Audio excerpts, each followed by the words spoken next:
The first clip that you guys saw in this video was the last official ride on my Dominator GP3 before I switched it out to the SC Project CRT, and I've only had this for a little over 2 weeks, but this exhaust has been the craziest one that I ran on this bike. I posted the install and review of the SC Project and DNA Stage 2 just a couple days ago, so if you guys haven't already seen that video already, I'd recommend you go check out that one before you view this one. And so far, the exhaust is already getting some purple blue coloring, which I already expected, but I did not expect it to be this bright. From far, it actually looks really good, especially up top in the headers. It gives the exhaust just such a nice finish overall. One super important thing that I actually forgot to mention in my last video was that I was experiencing an issue when installing the SC Project on the bike. I reached out to a couple other people that also purchased the SC Project, and they were experiencing the exact same issue as me. During the install of the headers, it looks like the radiator bracket is actually hitting the headers, so you actually need to purchase a spacer. If you don't purchase that spacer, or if your kit didn't come with a spacer, that radiator bracket will be hitting your headers, and you never want anything in contact with your headers because the heat will win every single time. Make sure you guys purchase a spacer before you run into the same exact issue that I ran into and many others. Hopefully by the time you purchase, or if you plan on purchasing, they already fixed that issue. But without further ado, let's go ahead and give this a quick cold start. I am definitely going to enjoy this ride because it is going to be raining for the next week or two, which sucks, but I have no control over that. I planned and filmed a couple videos ahead of time, so hopefully that covers me for the time I'm missing. But holy shit, I love a loud bike. Not only that it's the safest option that you can possibly go with so that people can hear when you're coming, but it just sounds so beautiful, and you will definitely break some necks with this. Alright, enough talking, let's go ahead and hit the road. As always, I'm going to be recording on my Insta360. If you guys want a free mic air, which is exactly what I use to capture audio clips, make sure you guys are using code Nacho and you will get one for completely free. We are going to go ahead and hit up the gas station. That is the first stop I'm going to make. I don't even know if I talked about what the video is going to be about. Hopefully I did, but today I'm going to be talking about the updated mod list on my Yamaha R9. I made a video like this a couple weeks ago, but I didn't have enough time to thoroughly talk about every single mod on the bike. I kind of had to rush to that video because the sun was going down and I didn't want to film with no lighting, so I apologize if that video seemed kind of rushed. But here we are weeks later with more mods on the list and more future mods to come. After the install of my SC Project, a lot of you guys were asking about my old exhaust systems and what I plan on doing with it. The old exhaust systems are actually put to good use, so as soon as I took out the GP3, which is my previous one,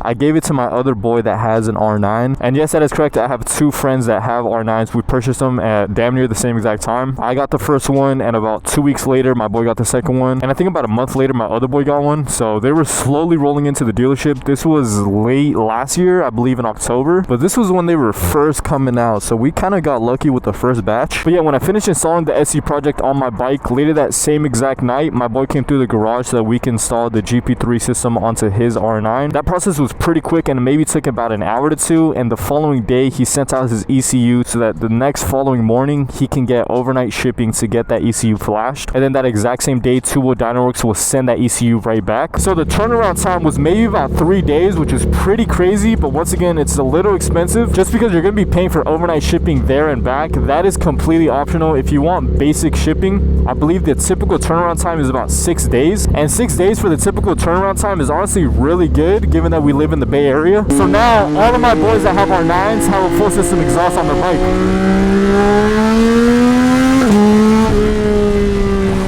So right now I'm gonna cruise for about 10-15 minutes to find a place to film at.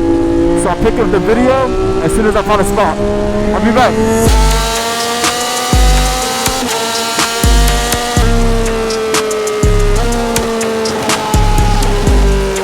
Before we start talking about all the mods on the R9, I want to give a quick shout out to the sponsor of today's video, Fast Outlaw. They sent me this chest rig and I've been running it on my last few rides. It's a high quality waterproof chest rig with super strong Velcro so it doesn't move around while you're riding. It's perfect for the days you don't feel like throwing on a leg bag. You could toss in your wallet, keys, whatever it is in those pockets and you're pretty much good to go. The straps are extremely comfortable. It sits tight on the chest and still lets me move around freely on the bike. On top of that, it even comes with these detachable neon reflective wings that light up like crazy whenever headlights hit them. They give you a nice purple shine at night that looks crazy on camera. So huge shout out to Fast Outlaw for sending this out to me and supporting the channel. Now let's get back to the video. Alright, so I found a spot to pull over. I'm not entirely sure if I can be here because I think this parking is strictly for the building only. I'm not going to be here for too long. Anyways, I'm going to change the video, which you guys probably already know because you read the title. But I'm not only going to be talking about the mod list on this bike, I'm also going to be talking about the pricing of pretty much everything that comes with owning a R9. So I'm going to be talking about pricing of the bike, insurance, mods, maybe maintenance. That varies if you do it yourself or take it to a shop.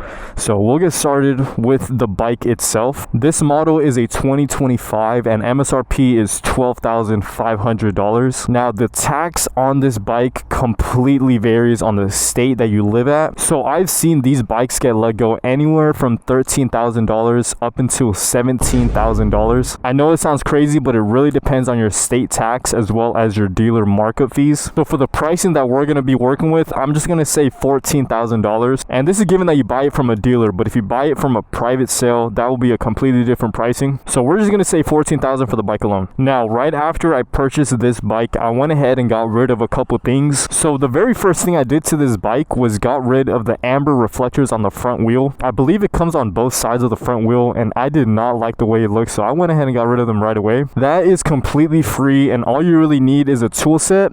Same thing with the fender eliminator. I got rid of this fender for completely free. I don't have anything to cover it up, which is completely optional. And till this day, I still have these 2 holes here, which if any company wants to send one out for free, let me know. But yeah, this is a completely free mod as well, so do those things on your bike first. And the very first mod that I purchased was this smoked windscreen for $91 with tax. Lucky for you guys, every single thing I purchased on this bike to the penny, I have it written down, so I know the exact pricing of everything. I'll also try to do my best to find the exact item I have and link it in the description down below if you guys want to pick one up yourself. If I worked with that company, I will also leave my code right next to it. I most likely don't get any kickback for it, so there's no commission I make off it. The code is strictly just to help you guys get a discount off your order. And the next thing that I purchased on the bike was these tank grips here. These I purchased off Alibaba for around $41. I was pretty desperate at the time because there was not one single manufacturer that had these available on this bike because it was so brand new. So I had to take the easy way out. I honestly just sucked it up because every single time I let off the throttle or I took a corner, I was sliding on this tank so damn much. So I finally had enough and just purchased it. Soon after that, I got my very first death wobble.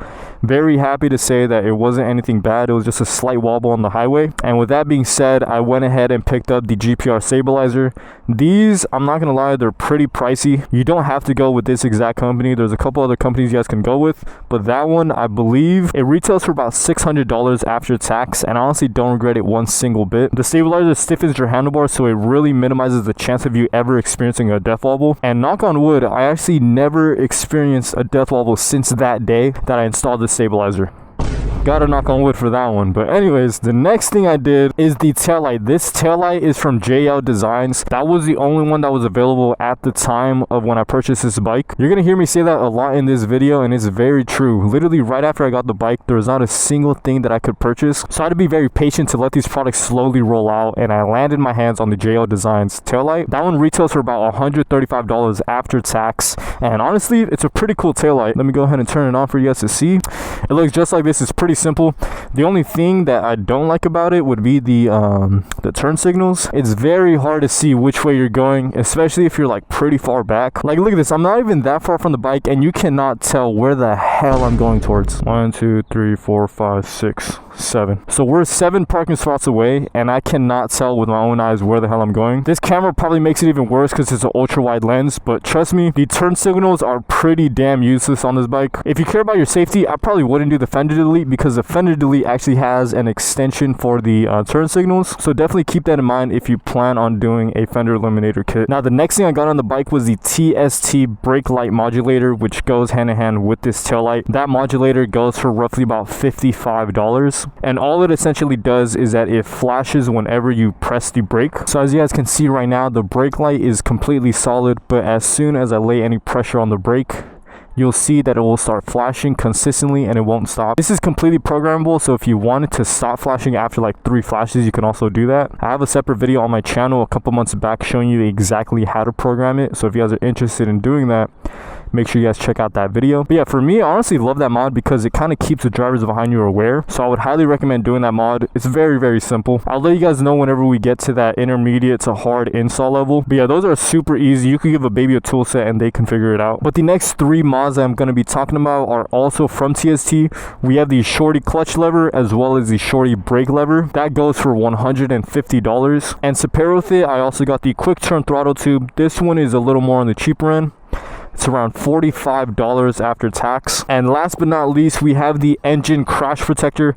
This one was around $43 after tax. Once again, pretty straightforward mods. This one took legitimately only like 2 minutes. The rest of these two, the levers and quick throttle tube, are also very, very simple installs. I'm not too sure how much money we're at in mods right now, but I'll definitely leave a counter in one of the corners to add everything up and give you the total price at the end of the video. Alright guys, next up we have the quick release gas cap from Bonomichi.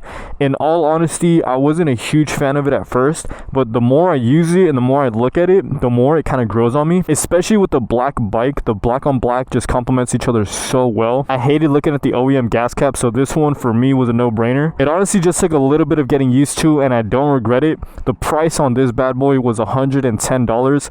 In my opinion, that's a pretty good price point for it. But next up, we have the mirror block-offs with integrated turn signals. Let me go ahead and show you guys how that looks like. This is honestly easily one of my most favorite mods. It gives the front end such a nicer look, and these go for, let me check, these go for $130. It's honestly very well worth it. It gives the front end such a sleek look, especially when you're on the bike. I hated seeing those little toothpicks on the edges. Alright, so now we can talk about performance mods on this bike. I think I pretty much covered everything that's not performance wise, but I also have these spools from TST. This one I actually didn't purchase for this bike. I bought that for my R3, which was the bike I had before this one. I don't remember the exact price I got the spools for, but I think they were roughly about $30, something around there. But now for performance, the very first exhaust system that I got on my bike was from Yoshimura, and that one retailed for, I don't know what it retailed for, but I have the exact price after the taxes and shipping, which is $1,317. That exhaust system was honestly incredible. It made me love the bike 10 times more as soon as I slapped it on. I have so many videos on my channel showing off the Yoshimura, and it's such a beautiful sounding exhaust system. The next exhaust system that I put on this bike was the Dominator GP3, and that one goes for $610 after taxes and shipping. I had that one for a good amount of time. It was extremely loud, pops were crazy, the flames weren't as crazy as the Yoshimura, but it is a beautiful sounding exhaust system as well. Definitely well worth the money if you want something loud but not spend too much money, such as this exhaust system here, which is the SE project. I haven't had this one for too long, maybe about 3 weeks, but the price point on this bad boy is a little over $2,000. Given that it's a full titanium exhaust, it has carbon fiber accents. The instructions to install this is very clear. Is it worth $2,000? I'm not too sure. You guys let me know in the comments down below if you would pay $2,000 for this, or if you'd rather pay 1/4 of the price and go with the Dominator GP3. Now, with all these exhaust systems being installed, I went ahead and flashed it every single time by Two Wheel Dynaworks. They are very credible, flash my bike every single time, and I had nothing but good experiences with them. Now, the flashing price for Two Wheel Dynaworks, that goes for around $400, but I believe it's discounted to $350 right now. As soon as you get your bike flashed once by them, anytime you need a reflash, it is completely free. Only thing you have to pay for is just the shipping, which is a really, really good deal. So we'll just go ahead and say $375 for the flash.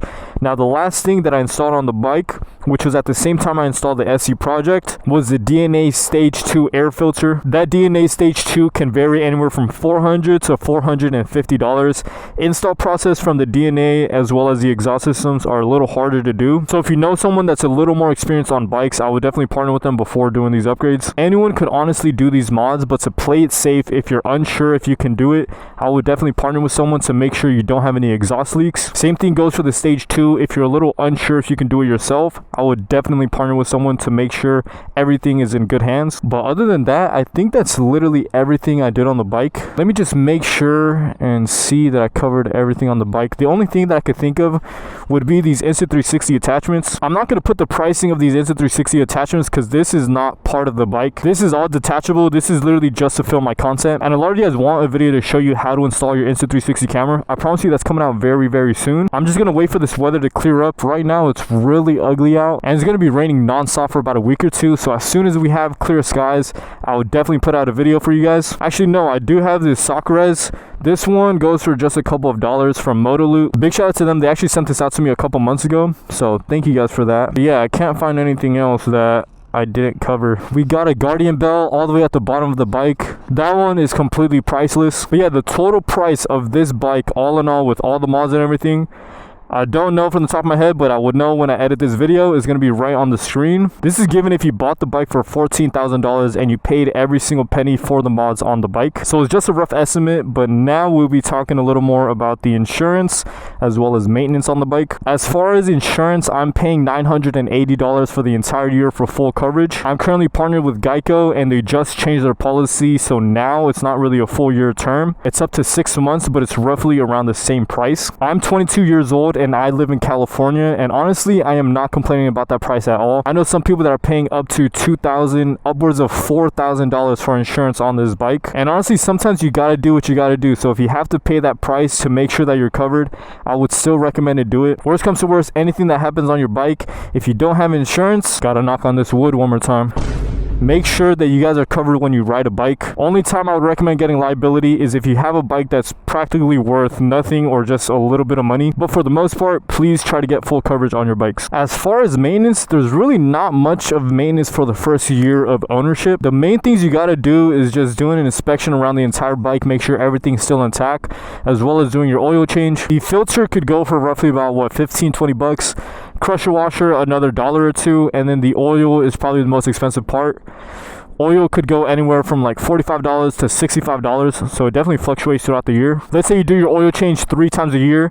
This is the price that you're going to be looking at. Another thing for maintenance that pretty much goes for any bike, you have to maintenance your chain. You're going to need a chain cleaner, you're going to need chain lube, and you're going to need a chain brush. After that, you're going to want to invest in a track stand. Track stands, I would say roughly about $120. You can find a really good one. So yeah, that's definitely a must. As far as cleaning your bike, I'm not going to dive deep into that. You clean it whenever you want to clean it. But that chain definitely has to be maintained on the regular, so make sure you guys do that. But yeah, I think I covered pretty much everything you guys have to know about owning an R9. So let's go ahead and do a quick cold start. Holy shit. So yeah, let me know you guys' thoughts in the comments down below. Let me know if you guys think it's worth it. The total price, all in all, insurance, maintenance, mods, and the bike itself. Pretend like the bike is $14,000. The grand total will be right here on the screen. Do you guys think that's a little crazy for the R9? If so, let me know in the comments down below. But without further ado, make sure you guys like, subscribe, comment down below if you have any questions, follow on my socials, and I'll catch you guys on the next one. Peace.